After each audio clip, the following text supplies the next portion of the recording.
Hello guys, यहाँ पर आप देख पा रहे होंगे ये क्लास 8 का है। जैसे कि मैं बात करूँ विज्ञान एवं प्रौद्योगिकी, जो आपका सेकेंड टर्म एग्जाम 2021 और 22 का क्वेश्चन जो है मैं बहुत ही अच्छी तरीके से यहाँ पर मैं समझाऊंगी। ये आपका साइंस है, ओके।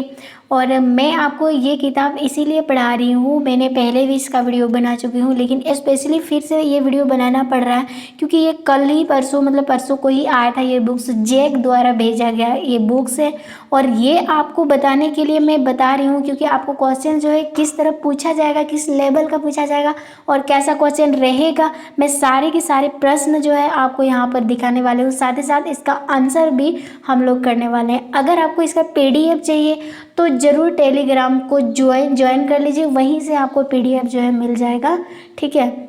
एंड गाइज यहाँ पर मैं आपको बताऊंगी ये चैप्टर नंबर 12 जो है ये फिजिक्स पार्ट से है, ठीक है। और यहाँ से आपको सिर्फ क्वेश्चन पूछा जाएगा। एक तो फिजिक्स में से ये आपका रहेगा 12 चैप्टर जो कि घर्षण अनिवार्य बल है, और एक रहेगा आपका 14 चैप्टर जो कि आपका ध्वनि से है, ठीक है। ये 2 चैप्टर आपको बता दिए गए यहाँ पर, ठीक है। एंड मैं बता रही हूँ यहाँ पे प्रकाश का भी थोड़ी देर पहले आपको जिक्र किया गया था, लेकिन इस चैप्टर में नहीं दिया है तो उसको हम बाद में चेक कर लेंगे। और इसके अलावा अगर आपको मॉडल भी चाहिए तो प्ले लिस्ट को जरूर चेक कर लीजिएगा, वहाँ पे आपको दिया हुआ रहेगा, ठीक है। सो सबसे पहले देखो यहाँ पर आपको दिख ही रहा होगा सामने जो है ये द्वितीय स्वार्थिक परीक्षा यानी कि सेकेंड टर्म जो है ये एग्जाम की दृष्टि से काफ़ी इंपॉर्टेंट है और ये क्लास 8 का है। सो चलिए यहाँ पर अति लघु प्रश्न उत्तर यानी कि जो आपका 2 या 1 मार्क्स का हो सकता है, ये क्वेश्चन किस तरह पूछा जाएगा। सबसे पहले आपको पूछा जाएगा घर्षण बल किसे कहते हैं, तो इसका आंसर हो जाएगा वस्तु को रोकने के लिए जो बल विपरीत दिशा में कार्यरत है उसको ही घर्षण बल कहा जाता है। घर्षण बल आयोग आपको समझ में आ गया। मान के चलिए आप फुटबॉल को मारते हैं तो फुटबॉल कहीं ना कहीं दूर जाकर रुक जाती है, तो इसका मतलब घर्षण बल जो इसके उल्टा दिशा में काम कर रहा है, जिस वजह से फुटबॉल को ज़बरदस्त उसको रोकना चाहता है, जिस वजह से लास्ट मोमेंट पर वो मतलब कि रुक जाता है फुटबॉल, तो वही हो जाएगा घर्षण बल। आगे यहाँ पर घर्षण के 2 महत्वपूर्ण गुण बताएं, तो घर्षण के क्या 2 गुण हैं। पहला तो है घर्षण के 2 महत्वपूर्ण गुण में से घर्षण से ऊष्मा उत्पन्न होता है यानी हीट पैदा होती है। दूसरी बात घर्षण जो है ये पृष्ठों की आकृति पर निर्भर करता है, यही 2 रीजन है इसका। नेक्स्ट है घर्षण से आपको क्या क्वेश्चन और पूछा जा सकता है। यहाँ पर मैं जितने भी क्वेश्चन आपको बताऊंगी जो आपके एग्जाम में बिल्कुल पूछा जाएगा, ऐसे ही क्वेश्चन मैं आपको बताने वाली हूँ, ठीक है। तो जरूर वीडियो को लास्ट तक देखना। एंड यहाँ पर देखो 3rd नंबर में हमें क्या दिया है, घर्षण बल को कौन कौन से कारक प्रभावित करते हैं, तो आंसर हो जाएगा यहाँ पर सतह एवं वस्तु के संपर्क पृष्ठ की प्रकृति। दूसरा है वस्तु का भार, यही कारक जो है घर्षण को प्रभावित करता है। देन यहाँ पर आपको मैं सारे सब्जेक्ट का जो है आंसर दूंगी। इसके पहले मैंने पार्ट 1 पार्ट 2 हिंदी का डाल चुकी हूँ, संस्कृत का।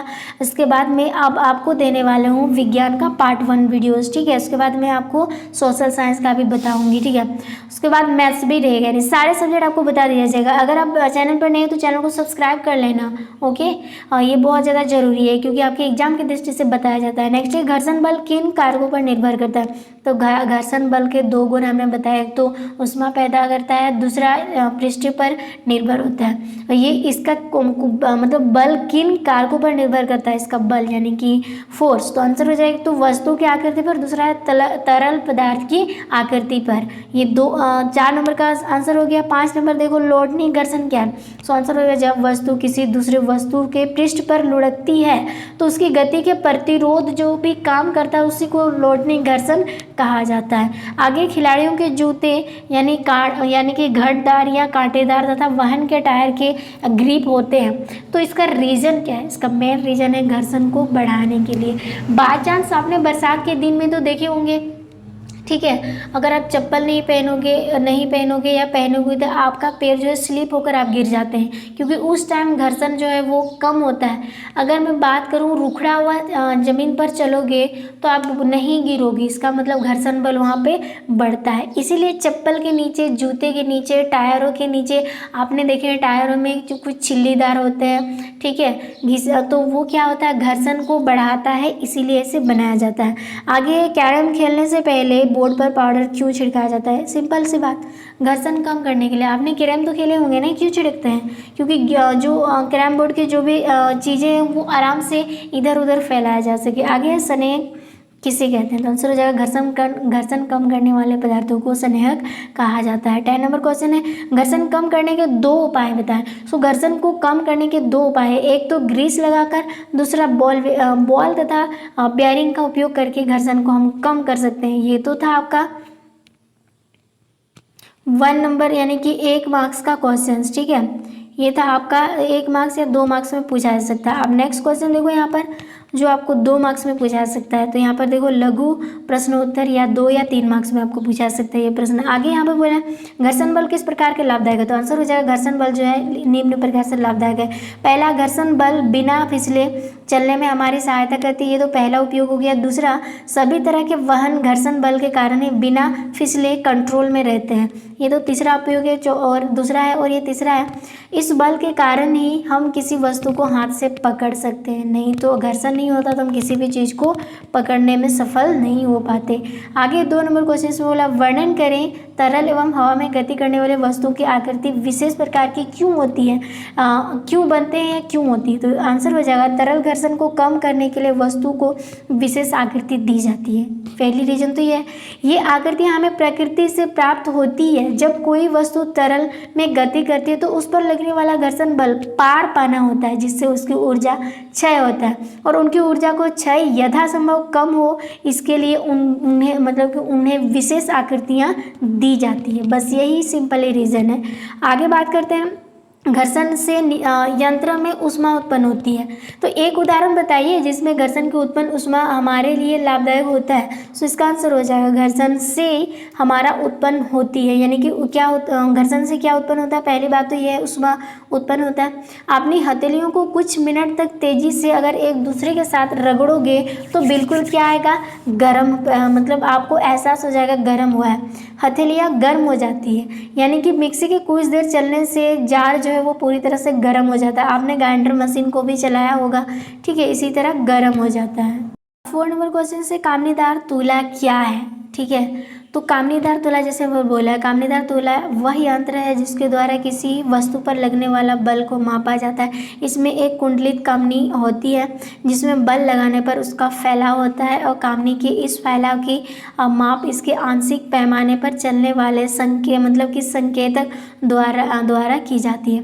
पैमाने के पाठ्यांक द्वारा बल का परिणाम हमें मिलता है। तो इसका आंसर तो ये होगा। नेक्स्ट आपका दीर्घ प्रश्न उत्तर है जो आपको 5 मार्क्स का पूछा जाएगा, ठीक है। तो यहाँ पर देखो, व्याख्या करें सर्पी घर्षण स्थिति घर्षण से कम क्यों होता है?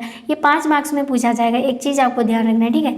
यदि किसी रुकी हुई वस्तु को विराम से गति प्रारंभ करने की स्थिति में घर्षण पर पार पाने के लिए वस्तु पर लगाए जाने वाला बल जो है वही स्थिति घर्षण की माप होता है। इसके विपरीत किसी वस्तु को उसी के चाल से गतिशील रखने के लिए आवश्यक बल उसके सर्पी घर्षण की माप होती है।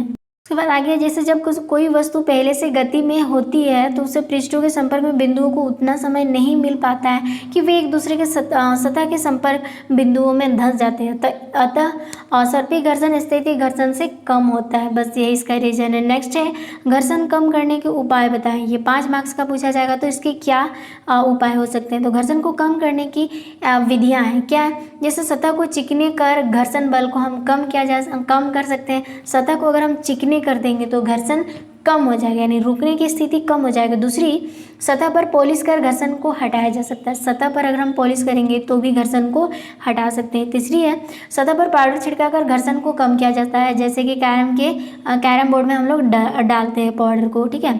चौथा है, सतह के ऊपर चिकनाहट वाले पदार्थ यानी कि तेल ग्रीस लगाकर घर्षण को हम क्या कर सकते हैं? कम कर सकते हैं। उसके बाद 5वां वाला रीजन है, रुखड़ी सतह पर साबुन का झाग देकर घर्षण को कम किया जा सकता है। सतह पर पानी देकर भी हम घर्षण को क्या कर सकते हैं? कम कर सकते हैं। यानी कि छठी बात है यहाँ पर, वस्तु को धरा रेखी बनाकर घर्षण बल को भी कम किया जा सकता है। और आखिरी है, मशीन के कल पुर्जों में बॉल बेयरिंग देकर घर्षण बल को हम लोग क्या कर सकते हैं? कम कर सकते हैं। नेक्स्ट है 3rd नंबर क्वेश्चन, इसमें हमें बोला है घर्षण हानिकारक है परंतु अनिवार्य है। कैसे? तो आंसर हो जाएगा घर्षण कई स्थितियों में लाभदायक है जबकि कुछ अन्य स्थितियों में हानिकारक भी है, इसीलिए हम इसे कम करना चाहते हैं।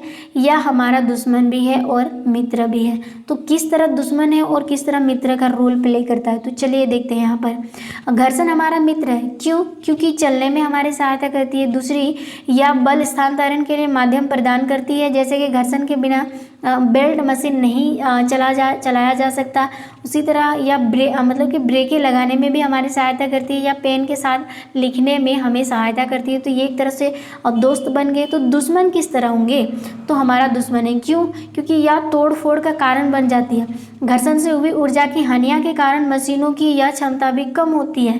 उसके बाद तीसरी मेन रीजन है यहाँ पर क्या बोला, घर्षण के कारण उत्पन्न ऊष्मा मशीनों को हानि पहुँचाती है। अतः पता चलता है कि घर्षण हानिकारक है परंतु अनिवार्य भी है। तो गाइस, आपको इतना ही क्वेश्चन जो है पढ़ना है इस चैप्टर से, यानी कि चैप्टर नंबर 12 से। और अगर आपको मॉडल चाहिए या फिर आपको चैप्टर वाइज और भी क्वेश्चन चाहिए तो प्लेलिस्ट को ज़रूर चेक करिएगा, ठीक है। Thank you.